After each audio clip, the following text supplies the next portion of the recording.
अभी तक हमने अपने सॉफ्टवेयर एडोबी प्रीमियर के अंदर अपने एसेट्स को, अपनी फाइल्स को इंपोर्ट करना सीखा, और इस इंपोर्ट करने के बाद हमने अपनी सोर्स विंडो में उनको ओपन किया और उसके बाद हमने उनकी कुछ सिलेक्शन की कि अपनी एक फ़ाइल के अंदर से किस तरीके से हम उसके बीच में से इन और आउट लगा के अपने स्पेसिफिक एरियाज़ को सिलेक्ट कर सकते हैं जितना हमें रिक्वायर होता है उसमें से। और उसके बाद वाला जो प्रोसेस है हमारे पास बेसिकली वो है टाइमलाइन या एक सीक्वेंस बनाना। टाइमलाइन बेसिकली हमारे पास क्या है? टाइमलाइन एक आप विजुअल रिप्रेजेंटेशन कह सकते हैं अपने उन एसेट्स को या फिर जो भी आप अपनी ऑडियो वीडियो यूज़ कर रहे होते हैं उनको इस तरीके से जहाँ पर आप असेंबल करते हैं, या फिर जो हमारी एडिटिंग की मेन डेफिनेशन है रीअरेंज करना, मैनिपुलेट करना, तो जिस जगह पर हम उसको कर रहे होते हैं वो एरिया या वो विंडो हमारे पास जो है बेसिकली वो टाइमलाइन होती है।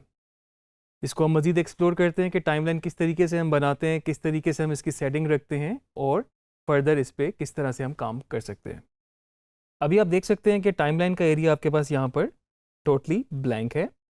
और अभी आपको एक ये चॉइस भी दे रहा है कि drop media here to create sequence. तो बेसिकली इस टाइमलाइन पैनल के अंदर हमारे पास डिफरेंट सीक्वेंस बनते हैं जो कि डिफरेंट, हम उनको टाइमलाइन भी कह सकते हैं।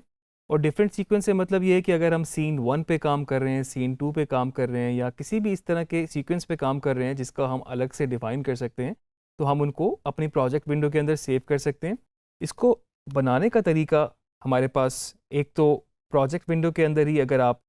न्यू आइटम के आइकन को क्लिक करें तो सबसे पहली ऑप्शन आपके पास आ रही है सीक्वेंस। अगर इस सीक्वेंस को मैं क्लिक करता हूं तो यहाँ पर मेरे पास एक और विंडो खुल जाती है जो कि मुझे कुछ बने बनाए प्रीसेट्स की ऑप्शन दे रहा है। आप देख सकते हैं कि यहाँ पर आपके पास बहुत सारे फोल्डर्स हैं, और फर्दर उन फोल्डर्स के अंदर भी आपके पास काफ़ी ज़्यादा सेटिंग्स हैं। अगर आप इनमें से कोई सीक्वेंस इन सेटिंग्स पे बनाना चाहते हैं तो आप यहाँ से सिलेक्ट कर सकते हैं, नहीं तो इसके अलावा आप सेटिंग्स में जाके अपनी मर्ज़ी का सीक्वेंस या अपनी मर्ज़ी की टाइमलाइन भी बना सकते हैं। इसमें आपको कितना फ्रेम रेट चाहिए, कितनी रेजोल्यूशन चाहिए। तो मुझे लगता है इनिशियल स्टेज पे जब आप सीख रहे होते हैं तो आपके लिए काफ़ी मुश्किल है इस सारी सेटिंग्स को समझना और उसको इम्प्लीमेंट करना। तो इसका बेहतरीन तरीका एक ये भी हो सकता है कि अगर आप इस सेटिंग्स को यहाँ से छोड़ें और आप अपने फुटेज पे नज़र मारें, इसको हम फुल स्क्रीन करते हैं टिल्डा की से, और अगर आप इस फुटेज को देखें तो आपके पास हर फुटेज के साथ साथ उसकी फर्दर प्रॉपर्टीज़ आ रही हैं जिसमें आपके पास उनकी रेजोल्यूशन भी आ रही है। तो आप देख सकते हैं कि कुछ फुटेज हमारे पास 1920 बाई 1080 जो कि HD है, और कुछ हमारे पास उससे भी ज़्यादा है रेजोल्यूशन में। तो आप किस तरह डिसाइड करेंगे कि आपको अपना सीक्वेंस किस सेटिंग पे चाहिए? तो इसके लिए एक चीज़ तो ये है कि आप अपने माइंड में ये रखें कि आपकी फ़ाइनल आउटपुट क्या होगी। अगर आपको अपना जो भी आपका वर्कफ्लो हो, जो भी आपकी टाइमलाइन हो, जिस तरह का भी फुटेज आपके पास हो, अगर तो आपको फाइनल आउटपुट HD में चाहिए, 1080 में चाहिए, तो अपनी सीक्वेंस को आप इनिशियली ही 1080 की सेटिंग्स पे बनाएं। तो इसका एक टिप मैं आपको ये देता चलूँ कि इनमें से अगर आप देखते हैं कि ये फाइल आपके पास है जो कि 1080 है, टिल्डा की को दोबारा प्रेस करूँगा ताकि ये विंडो छोटी हो जाए,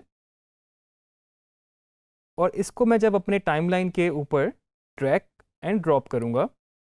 तो आप देख सकते हैं कि आपके पास टाइमलाइन कि इस ब्लैंक एरिया में एक नया सीक्वेंस ऐड हो चुका है जो कि एग्जैक्टली उस फुटेज को जिसको हमने ड्रैग किया था बिल्कुल उसी की प्रॉपर्टीज़ के हिसाब से बन चुका है। मिसाल के तौर पे जो उसकी वीडियो की रेजोल्यूशन थी, जो इसकी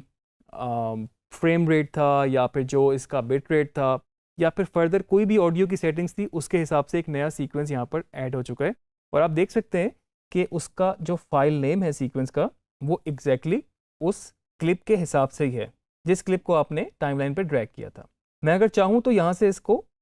रीनेम कर सकता हूँ। मैं इस पर दोबारा क्लिक करूँगा, और अगर ये मेरा सीन 1 पे मैं काम करने लगा हूँ तो इसको मैंने रीनेम कर दिया सीन 1 के नाम से, और आप देख सकते हैं कि इस वक्त ये सीन 2 के अंदर इस वक्त मेरी टाइमलाइन है। मैं चाहूँ तो इसको यहाँ से ड्रैग करके ऊपर लेके जाऊँ और इसको सीन 1 के अंदर रख दूँ। आप देख सकते हैं सीन 1 के अंदर, सीन 1 के फोल्डर के अंदर बेसिकली हमारे पास सीन 1 का एक सीक्वेंस या टाइमलाइन ऐड हो चुकी है। अब मैं अपनी सिलेक्शन जितने भी क्लिप से करूँगा तो मेरे पास एक टाइमलाइन बन चुकी है। तो सिलेक्शन के बाद इन और आउट लगाने के बाद मैं उनको अपनी टाइमलाइन पर रख के असेंबल कर सकता हूँ। और उस असेंबल के बाद हम उनको फर्दर एडिट करेंगे और किस तरीके से हमें कौन सा शॉट पहले चाहिए, कौन सा शॉट बाद में चाहिए, वो हम रीअरेंज या उनको मैनिपुलेट साथ साथ करते जाएंगे। तो आपने जिस तरह देखा कि हमने यहाँ पर सोर्स विंडो में सिलेक्शन की थी, आप देख सकते हैं अभी भी वो इन आउट हमारे पास लगा हुआ है। तो टाइमलाइन पे फर्दर मज़ीद शॉट लाने के लिए अगर मैं उसी शॉट को पकड़ के सोर्स विंडो में से यहाँ पे ड्रैग करूँगा तो मेरे पास वो शॉट टाइमलाइन पर आ चुका है। इसी तरह से अगर मैंने मल्टीपल फाइल्स के साथ सिलेक्शन करनी थी, मैंने डबल क्लिक किया उसको प्रोजेक्ट विंडो के थ्रू, सोर्स विंडो में ऑटोमेटिकली वो ओपन हो गई और मैं अपनी उन्हीं कीज़ के साथ स्पेस बार से प्ले इन पॉइंट लगाने के लिए जिस पॉइंट पे मुझे चाहिए मैं अपने राइट और लेफ़्ट कर्सर की से मूव कर सकता हूँ और जहाँ से मुझे वो शॉट चाहिए मैं उसको आई प्रेस करूँगा, मेरा इन पॉइंट लग जाएगा। मैं स्पेस बार से प्ले कर रहा हूँ या फिर मैं इसको एल की को एक से ज़्यादा दफ़ा प्रेस करूँगा, वो स्पीड में प्ले हो जाएगा। जहाँ तक मुझे वो शॉट चाहिए मैं उसको फर्दर क्यू कर सकता हूँ, फ्रेम बाय फ्रेम सेट कर सकता हूँ और यहाँ पर मैं ओ प्रेस करूँगा। अब आप देख सकते हैं दूसरी फाइल थी, दूसरी सिलेक्शन थी, इसको टाइमलाइन पे यहाँ से ड्रैग करके रखूँगा तो मेरे पास यहाँ पर एक क्लिप, दूसरा क्लिप और फर्दर तीसरा क्लिप। और ये मुझे किस तरह से पता चल रहा है इन क्लिप का? अपने करंट टाइम इंडिकेटर की वजह से, जो कि आपके पास टाइमलाइन में कुछ इस तरह से आएगा। इसको फर्दर ड्रैग करके मैं देख सकता हूँ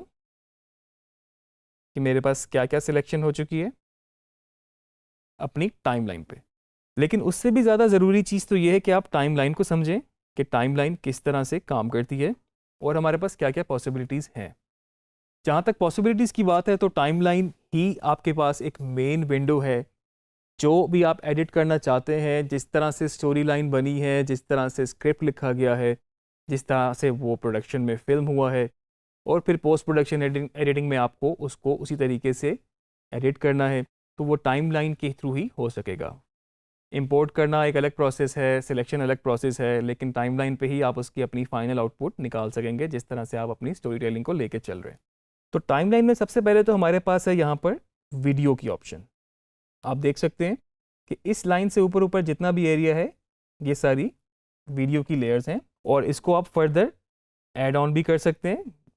वीडियो के नीचे हमारे पास इस एरिया में यहाँ पर हमारे पास सारी ऑडियो लेयर्स हैं। यहाँ पर आप अपनी ऑडियो रख सकते हैं और अगर कोई ऐसी फाइल, वीडियो फाइल जिसके अंदर ऑलरेडी ऑडियो मौजूद है तो आप उसको भी यहाँ पर रख सकते हैं। अभी तक हमने जितनी फाइल्स इंपोर्ट करके सिलेक्ट करके टाइमलाइन पर रखी उनमें बेसिकली ऑडियो थी ही नहीं। हम यहाँ पर ऑडियो भी इंपोर्ट करते हैं और इंपोर्ट करने के लिए आप डबल क्लिक कर सकते हैं, आप Ctrl+I कर सकते हैं या फिर आप उसको डायरेक्ट ड्रैग करके भी लेकर आ सकते हैं। तो इस एम्प्टी एरिया के अंदर मैंने डबल क्लिक किया, मेरे पास इंपोर्ट की एक विंडो खुल गई और जैसे कि मुझे पता है कि मेरा जो एसेट्स हैं, मैंने फ़ोल्डर ऑलरेडी बनाया हुआ था ऑडियो का, मैं ऑडियो में गया, यहाँ पर एक और सब फोल्डर है और मेरे पास ये एक ऑडियो फाइल मौजूद है। इसको मैं यहाँ से सिलेक्ट करके ओपन कर लूँगा और अब आप देख सकते हैं कि आपके पास ऑडियो फाइल भी आपकी प्रोजेक्ट विंडो में इंपोर्ट हो चुकी है। जिस तरीके से हमने वीडियो को ट्रीट किया, अगर मैं इसको भी डबल क्लिक करूँ तो आपके पास सोर्स मॉनिटर के अंदर ही ऑडियो फाइल भी ओपन हो चुकी है। ऑब्वियसली ये ऑडियो है, इसका डिस्प्ले थोड़ा सा डिफरेंट होगा, इसमें विजुअली तो कुछ भी नहीं है, लेकिन अभी जिस फॉर्म में आपको नज़र आ रहा है ये बेसिकली इसकी कहलाती है वेव फॉर्म। आपको इसकी सिलेक्शन भी बिल्कुल वैसे ही करनी है, स्पेस बार से प्ले आप कर सकते हैं, आप JKL की यूज़ कर सकते हैं, आप अपने कर्सर कीज़ यूज़ कर सकते हैं, शिफ्ट राइट लेफ़्ट कर सकते हैं और जिस पॉइंट से आपको ऑडियो चाहिए आप वहीं पर इन पॉइंट लगा सकते हैं और जहाँ तक आपको ऑडियो चाहिए आप प्ले करके आप सुन सकते हैं इसको और जहाँ तक आपको ऑडियो चाहिए वहाँ पर आप अपना आउट पॉइंट लगाएंगे और इसको आप इधर से ड्रैग करके, क्योंकि आपके पास यहाँ पर दो ऑप्शन मौजूद हैं, वीडियो ओनली और ऑडियो ओनली, क्योंकि ये खाली ऑडियो है इसमें, तो हम इसको ऑडियो से ड्रैग करके टाइमलाइन के ऊपर ऐसे ले आएंगे। अब आप देख सकते हैं कि इस वक्त ऊपर वाली लेयर्स में आपके पास वीडियोज़ हैं और नीचे वाली लेयर्स में आपके पास ऑडियो है। टाइमलाइन का मज़ीद आपको फंक्शंस बताता चलूँ, आप इसको जूम इन जूम आउट कर सकते हैं। अगर मैं इस वक्त माइनस प्रेस करूँगा तो इस वक्त ये जूम आउट हो चुकी है, अगर मैं प्लस की प्रेस करूँगा तो ये जूम इन हो चुकी है। और इस तरीके से, जिस तरीके से हमारे पास सोर्स विंडो में कंट्रोल थे कुछ प्ले के लिए, स्टॉप के लिए, फॉरवर्ड के लिए, वो सारी शॉर्ट कीज़ यहाँ पर आपके पास उसी तरीके से ही इम्प्लीमेंट होंगी। नहीं तो उसके अलावा जिस तरह सोर्स विंडो में हमारे पास यहाँ पे कुछ कंट्रोल्स थे, इसी तरह से हमारे पास टाइमलाइन पे भी ऑलमोस्ट सेम कंट्रोल मौजूद है। अगर मैं यहाँ से प्ले करूँगा, आप देख सकते हैं आपके पास यहाँ फाइल प्ले हो गई है। अगर मैं अपने CTI को मूव करूँगा और यहाँ लेके जाऊँगा, मैं इस वक्त बिल्कुल स्टार्टिंग पॉइंट पर आ गया हूँ, मैं यहाँ से इसको प्ले करूँगा तो आप देख सकते हैं कि इस वक्त हमारे पास एक विजुअल भी चल रहा है और इसमें साथ एक ऑडियो भी चल रही है, जो कि आप सुन भी सकते हैं और मज़ीद आप उसको अपने ऑडियो मॉनिटर्स के अंदर भी उसकी वेव फॉर्म फिजिकली देख सकते हैं। मैं इसको प्ले करूँगा, अब आप देखेंगे यहाँ पर आपके पास ऑडियो भी शो कर रहा है, जो कि उसके लेवल को भी इंडिकेट कर रहा है। तो मेन आपका जो इस वक्त एक्शन पॉइंट ये होता है कि आपने पहले शॉट्स को इंपोर्ट करना है, अपने सारे एसेट्स को, उनको अरेंज करना है, उसके बाद आपने सोर्स मॉनिटर में उनकी सिलेक्शन करनी है। और जिस तरह से हमने अपने स्टेजेस ऑफ एडिटिंग देखी थी, उसके अंदर आपके पास प्रीव्यू था, सिलेक्ट था, सिलेक्ट के बाद असेंबल था। तो बेसिकली अभी जो हमने सिलेक्शन की और टाइमलाइन पर रखा, तो बेसिकली हम उनको असेंबल कर रहे हैं। हमारे पास एक सीक्वेंस है, मे बी सीन 1 के नाम से जो है, उसको हम वहाँ पर उसके शॉर्ट्स की सिलेक्शन करके प्रीव्यू हम कर चुके हैं, सिलेक्शन की हमने, और हमने बिल्कुल वो पॉइंट सिलेक्ट किए जहाँ से हमें चाहिए था, जहाँ तक हमें चाहिए था, और उसका कोई इस तरह का पोर्शन जो कि हमने यूज़ नहीं करना था, हमने उसको सिलेक्शन से ही निकाल दिया। हमने अपना आउट पॉइंट इस तरह सिलेक्ट किया कि उससे पहले पहले तक हमने सिलेक्ट कर लिया, फिर हम टाइमलाइन पर उसको लेके गए और टाइमलाइन पे हमने उसको असेंबल कर लिया।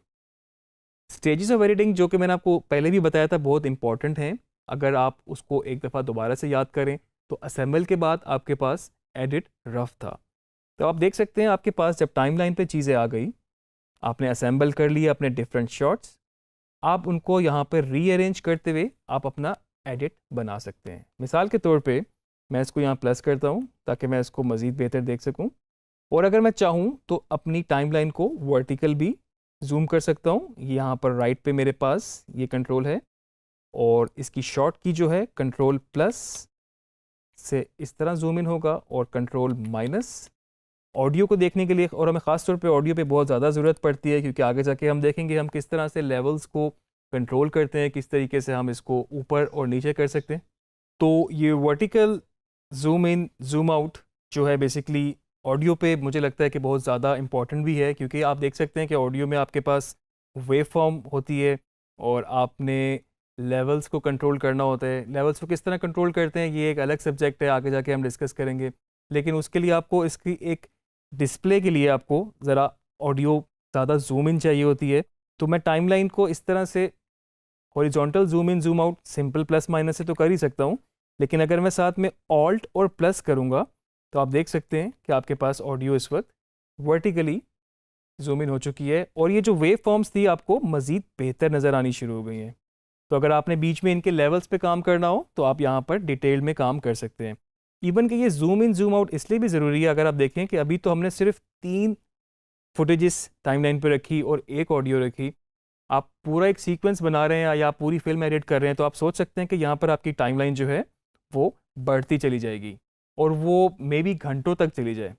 तो उसके लिए आप जब काम कर रहे होते हैं, तो आपको जब डिटेल में काम करना है किसी एक स्पेसिफिक एरिया के ऊपर, तो आपको वहाँ पर जूम इन करके काम करना पड़ता है, क्योंकि अभी तक हमने ऐसे एडिट तो कुछ भी नहीं किया, हमने जस्ट उनको सिलेक्शन के बाद असेंबल किया है, और असेंबल भी इस ऑर्डर में किया है कि जस्ट वो रैंडमली पड़े हुए हैं। तो जो हमारा नेक्स्ट काम है उनको रीअरेंज करना, मैनिपुलेट करना टाइमलाइन पे, तो वो बेसिकली बाद में शुरू होगा जब आप इनको प्रीव्यू भी करेंगे, और ये जो सिलेक्शन आपने की हुई है